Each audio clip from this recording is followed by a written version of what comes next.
வணக்கம் முத்துக்குமார். இன்றைக்கி வந்து நிறைய நியூஸ் இம்பார்ட்டண்ட்டான நியூஸ் இருக்குங்க மார்க்கெட்டில். ஒன்று வந்து பாம்பே பர்மா ட்ரேடிங் திடீர்னு 13% ஏற்றம் கொடுத்துருக்கு. பிரச்சனையில் இருந்து கோர்ட்டில் கேஸ் இருந்தது. அதுக்கப்புறம் பார்த்தீங்கன்னா HDFC பேங்க்குக்கு புதுசாக ஒரு கேஸ் உள்ளே வந்திருக்கு. ஓகே, ஐநாக்ஸ் வந்து வேகமாக மேலே ஏறி இருக்குது. இதுக்கெல்லாம் என்னென்ன காரணம் இருக்குது, டெக்னிக்கலாக ஃபண்டமெண்டல் அப்படின்ற எல்லா தகவலையும் இந்த வீடியோவில் பார்ப்போம். அதுக்கு முன்னாடி வந்து எல்லோரும் டிஸ்க்ளைமர் அண்டர்ஸ்டாண்ட் பண்ணிக்கோங்க. நம்ம சேனலில் கொடுக்குற அனைத்து தகவல்களும் ஒன்லி ஃபார் எஜுகேஷனல் பர்பஸ் மட்டும்தான். இதில் எதுவுமே ரெக்கமெண்டேஷன்ஸோ டிப்ஸோ கிடையாது. நான் வந்து செபி ரிஜிஸ்டர்ட் அனலிஸ்ட் இல்லை. அதனால் before investing consult your financial advisor. அது இல்லாமல் ஏபி டீட்டெயில்ஸ் வந்து ஜீரோதா புரோக்கிங்குடைய ரெஃபரல் லிங்க் வந்து நான் டிஸ்கிரிப்ஷனில் கொடுத்துருக்கேன். அதனால் அவங்களுடைய செபி ரிஜிஸ்ட்ரேஷன் நம்பர்லாம் வந்து இங்கே நான் மென்ஷன் பண்ணியிருக்கேன். ஓகேவா? ஸோ டிமேட் அக்கௌண்ட் ஓப்பன் பண்ண விருப்பம் இருக்கிறவங்க என்னுடைய ரெஃபரல் லிங்க் டிஸ்கிரிப்ஷனில் இருக்குது, கமெண்ட்லேயும் இருக்குது. அதை வந்து நீங்கள் பயன்படுத்தி அக்கௌண்ட் ஓப்பன் பண்ணி எனக்கு வந்து சப்போர்ட் பண்ண விருப்பம் இருக்கிறவங்க பண்ணலாம். சரிங்களா? இப்போது பங்குச்சந்தையில் என்ன நடந்திருக்கு அப்படின்றத ஒரு கிளான்ஸ் எடுத்துருவோம். அதுக்கப்புறம் நிறைய இன்ஃபர்மேஷன்ஸ் வந்து இன்றைக்கி பார்க்க வேண்டியது இருக்குது. கொஞ்சம் வீடியோ வந்து ஸ்கிப் பண்ணாமல் பாருங்கள். 100% உங்களுக்கு வந்து லேர்னிங் கண்டென்ட்டாக தான் இது இருக்கும். ஓகே, முதல்ல வந்து அப்டேட்ஸ் எடுத்துறேன். போஸ்ட் மார்க்கெட் ரிப்போர்ட் சொல்லிடுறேன். அதில் வந்து போஸ்ட் மார்க்கெட் ரிப்போர்ட்டை பொறுத்தளவில் நமக்கு வந்து பேங்க் நிஃப்டி 273 புள்ளிகள் 0.4% வரைக்கும் டவுன் ஆயிருக்கு. நிஃப்டி வந்து நமக்கு 116 புள்ளிகள் வந்து டவுன் ஆயிருக்கு. 0.5% தான் டவுன் ஆயிருக்கு. நிஃப்டியை பொறுத்தளவில் கடந்த ஆகஸ்ட் 3ஆம் தேதிக்கு அப்புறம் வந்து தொடர் இறக்கத்தில் தான் வந்து நிஃப்டி இருக்குது. ஆனால் ஒரு மொமெண்டம் இல்லை. நிஃப்டி வந்து இறங்குதே தவிர இறக்கத்துக்கான டவுன் ட்ரெண்டுக்கான மொமெண்டம் வந்து நிஃப்டியில் இல்லை, வேகமே இல்லை. சும்மா டெய்லியும் ஒரு 50 புள்ளி 100 புள்ளி 30 புள்ளி இப்படியாக தான் ஆகஸ்ட் 3ஆம் தேதியிலேருந்து இறங்கிட்டு வந்துட்டுருக்கு. 20 நாளாக ஒரு பெரிய மொமெண்டமாக வந்து நிஃப்டி இறங்கலை. அது வந்து கொஞ்சம் நமக்கு பாதுகாப்பாக இருக்குமோ, டக்குன்னு மேலே ஏறிடுமோ அப்படின்ற மாதிரி தோணுது. வெயிட் பண்ணி பார்ப்போம். அடுத்தது கோல்டு சில்வர் இன்றைக்கி வந்து ஏறலை. சில்வரும் வந்து இன்றைக்கி நியூட்ரலாக முடிஞ்சு போச்சு. கோல்டும் வந்து பெருசாக ஏறலை. கோல்டு பீஸ் சில்வர் பீஸை பொறுத்தளவில் பீஸில் வந்து 1.75% gold BeES down, silver BeES வந்து 1.6% டவுன். ஓகே, ஸோ இதெல்லாம் வந்து இண்டெக்ஸில் நடந்தது. செக்டார்ஸில் போய் பார்த்தீங்கன்னா இன்றைக்கி வந்து நிஃப்டி கேபிட்டல் PSU பேங்க் வந்து இன்றைக்கி 0.9% வரைக்கும் டவுன் ஆயிருக்கு. மீடியா செக்டார் 0.8% டவுன் ஆயிருக்கு. மெட்டல் செக்டார் 0.8% டவுன் ஆயிருக்கு. மெட்டல் செக்டார் வந்து இந்த மாதம் நேரோ ரேஞ்ச் அப்படின்றத நம்ம ஆல்ரெடி பார்த்துருக்குறோம். எனர்ஜி செக்டார் இந்த வருஷம் ஃபுல்லாகவே நேரோ ரேஞ்ச் அப்படின்றதையும் பார்த்துருக்கோம். எனர்ஜியில் கவனம் செலுத்தணுன்றதையும் பார்த்துருக்குறோம். அடுத்தது வந்து பாசிட்டிவாக போனதுன்னு பார்த்தீங்கன்னா pharma sector, health care, defence இவ்வளோ தான் பாசிட்டிவாக போச்சு. ப்ரைவேட் பேங்க் வந்து கொஞ்சம் நமக்கு பாசிட்டிவில் போச்சு. இதில் வந்து எல்லோரும் HDFC பேங்க் பற்றி ஒரு ஃபியர் வந்து மார்க்கெட்டில் உருவாயிடுச்சுங்க. என்னென்னா HDFC பேங்க் வந்து யூஎஸில் ஒரு லா ஷூட் நியூஸ் எல்லாருமே பார்த்துருப்பீங்க.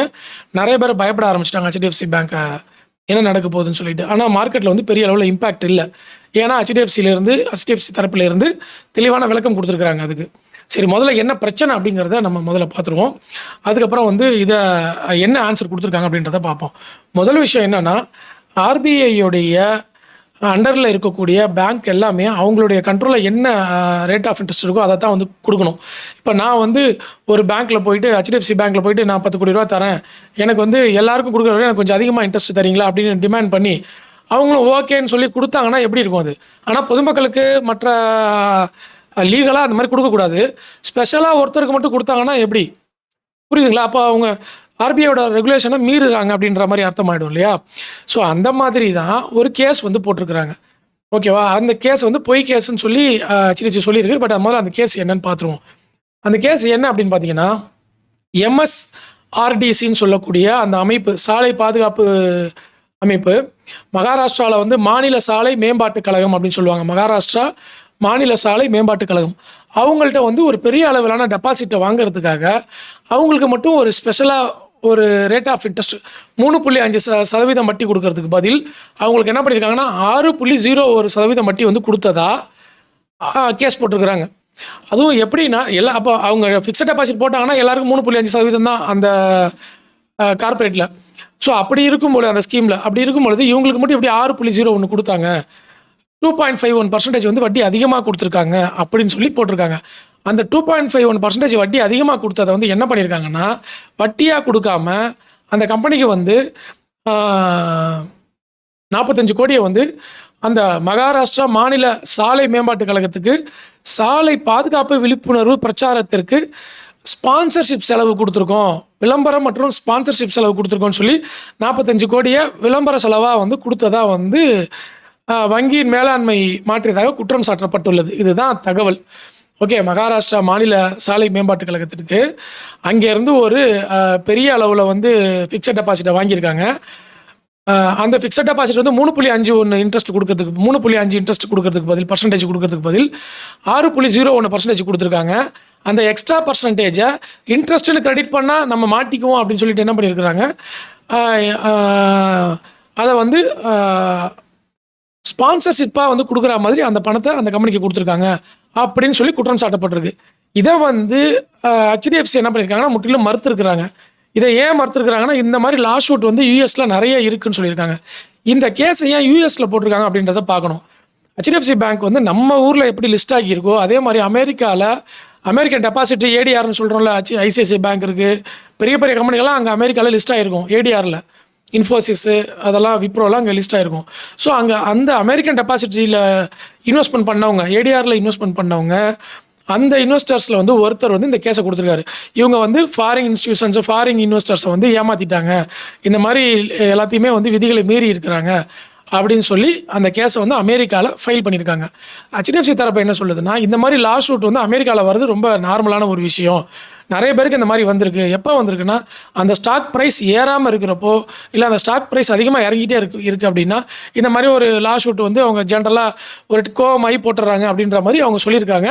இதை வந்து நாங்கள் லீகலாக வந்து ஃபேஸ் பண்ணிக்கிறோம், சட்டப்படி இதை நாங்கள் பார்த்துக்கிறோம், எங்ககிட்ட எல்லா ப்ரூஃபும் இருக்குது அப்படின்னு சொல்லி அவங்க சொல்லியிருக்காங்க HDFC. அதனால் பெரிய இம்பாக்ட் வந்து ஏற்படுவது தடுக்கப்பட்டிருக்கு HDFCயில்.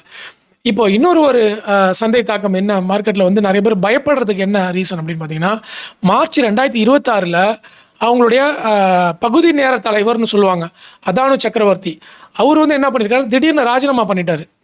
ஓகே, அதில் வந்து அவர் என்ன சொல்லிட்டு போயிருக்காருன்னா, தனிப்பட்ட நன்னெறி கொள்கைகளுக்கு ஒத்துப்போகவில்லை அப்படின்னு அவர் தெளிவாக சொல்லியிருந்தார். தனிப்பட்ட நன்னெறி கொள்கைகளுக்கு ஒத்துப்போகலன்னா அங்கே எங்கேயோ ஒரு டிசிப்ளினரி ஆக்டிவிட்டி வருது, இவர் டிசிப்ளினாக இல்லையே அப்படின்னு அவர் ஃபீல் பண்ணுறாரு. அதனால் என்ன பண்ணிட்டாரு, வெளியே வந்துட்டதா அவர் வந்து போட்டிருக்காரு. ஓகே, இது வந்து மேபி இந்த வட்டி மறைப்பு விவகாரம் கூட இதுவாக இருக்கலாம் அப்படின்னு சந்தேகிக்கிறாங்க. ஸோ அதனால் என்ன பண்ணியிருக்காங்கன்னா, இந்த HDFC பேங்க் மேலே கொஞ்சம் வந்து பயம் ஏற்பட்டிருக்கு. ஆனால் அவங்க வந்து இன்றைக்கி விளக்கம் கொடுத்துட்டாங்க, அதனால் பயம் எதுவும் இல்லை அப்படின்ற மாதிரி அவங்க தரப்புலேருந்து விளக்கம் கொடுத்துருக்குறாங்க. ஓகே, இதுதான் HDFC பேங்கோடைய அந்த லா ஷூட், யூஎஸில் இருக்கக்கூடிய லா ஷூட்டோடைய மொத்த தகவல். புரிஞ்சிருச்சு அப்படின்னா எஸ் அண்டர்ஸ்டாண்டுன்னு சொல்லி கீழே கமெண்ட்டை பதிவு பண்ணி லைக்கை போட்டு விட்ருங்க, உங்கள் நண்பர்களுக்கு ஷேர் பண்ணுங்கள். ஓகேவா? அடுத்தது பார்த்திங்கன்னா, நம்ம பார்க்க வேண்டிய முக்கியமான விஷயம், இன்றைக்கி வந்து அதிகபட்சமாக ஏறின ஸ்டாக்ஸில் பார்த்திங்கன்னா நமக்கு வந்து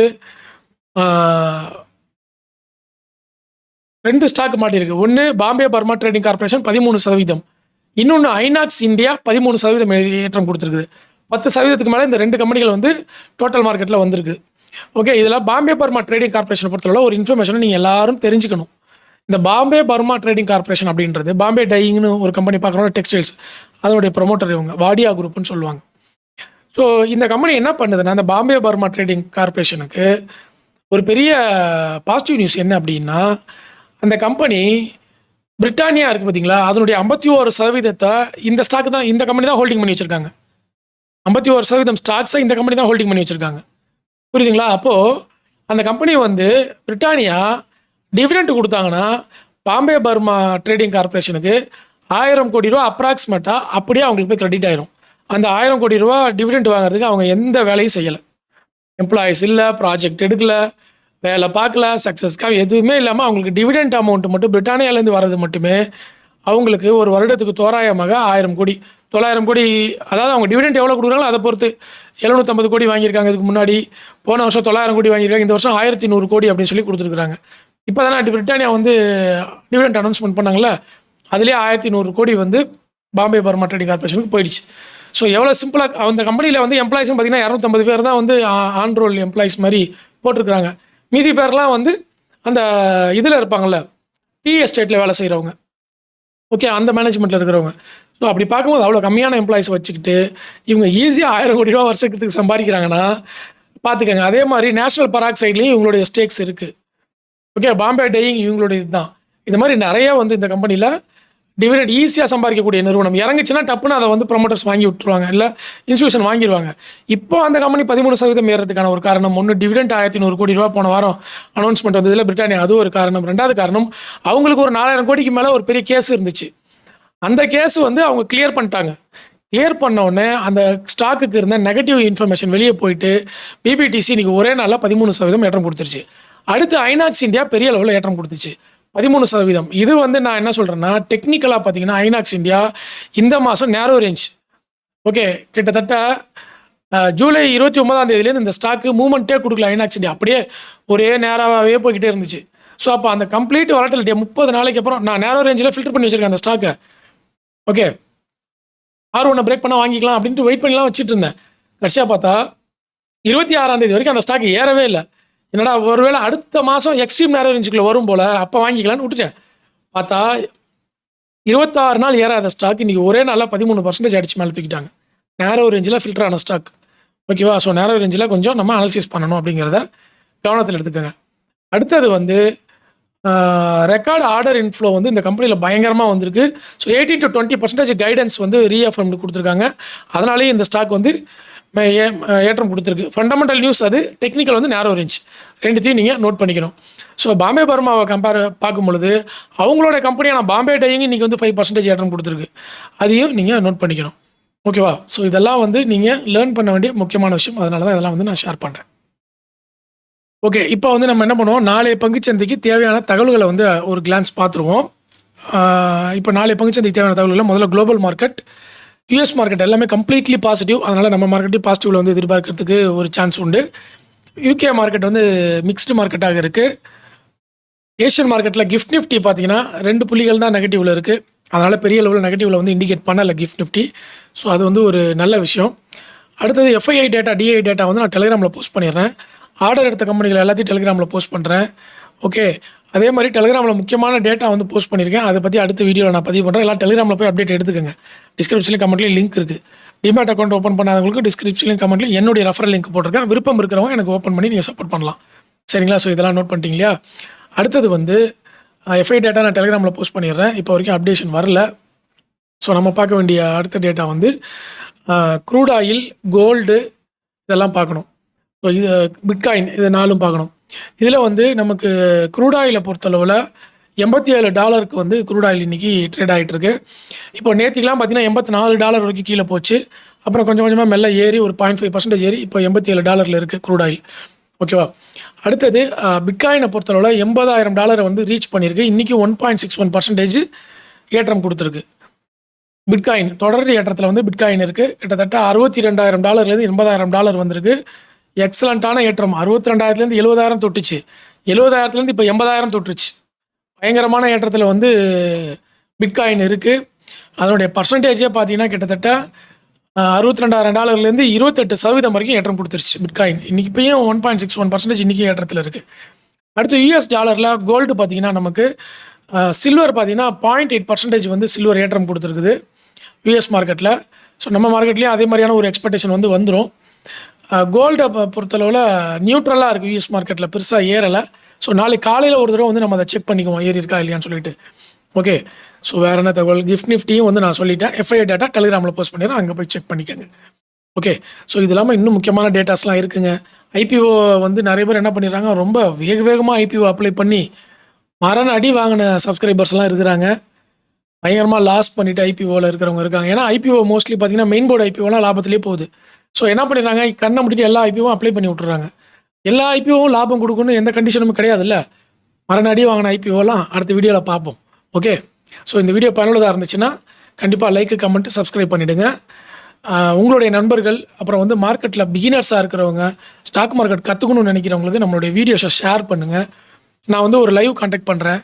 பிகினருக்கான ஃப்ரீ ட்ரைனிங் லைவ்லேயே வந்து கான்டாக்ட் பண்ணுறேன்.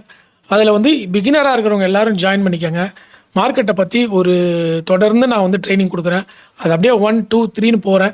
ஃப்ரீயாகவே கொடுக்குறேன் லைவில். எல்லோரும் வந்து எடுத்துக்கோங்க. உங்கள் நண்பர்களுக்கெல்லாம் ஃபஸ்ட்டு இந்த வீடியோ ஷேர் பண்ணிவிட்டு அவங்களையும் வந்து சப்ஸ்கிரைப் பண்ணி வச்சுக்க சொல்லுங்கள். அந்த ட்ரைனிங் வரும்பொழுது பிகினர்ஸாக இருக்கக்கூடிய எல்லாருமே ஃப்ரீயாக நீங்கள் வந்து ட்ரைனிங்கை அட்டன் பண்ணிக்கலாம். ஓகே, ஸோ எல்லாருக்குமே ரொம்ப நன்றி சப்போர்ட் பண்ணுறதுக்கு, தொடர்ந்து வாட்ச் பண்ணுறதுக்கு. தேங்க்யூ.